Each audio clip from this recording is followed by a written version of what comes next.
6వ అధ్యాయం ఉత్తర పత్రికలుగా చదువుతున్నాం. యెహోవా నీ కోపం చేత నన్ను గద్దింపకము, నీ ఉగ్రతతో నన్ను శిక్షింపకము. యెహోవా నేను కృషించి ఉన్నాను, నన్ను కరుణించుము. యెహోవా నా ఎముకలు అదురుచున్నవి, నన్ను బాగు చేయుము. నా ప్రాణము బహుగా అదురుచున్నది. యెహోవా నీవు ఎంతవరకు కరుణింపకయుందువు?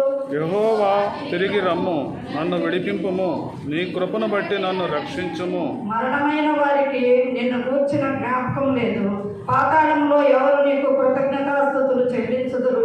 నేను మూలుగుచు అలసి ఉన్నాను, ప్రతి రాత్రియు కన్నీరు విడుచుచు నా పరుపు తేలజేయుచున్నాను. విచారము చేత నా కన్నులు గుంటలు పడుచున్నవి, నాకు బాధ కలిగించు వారి చేత అవి చివికి ఉన్నవి.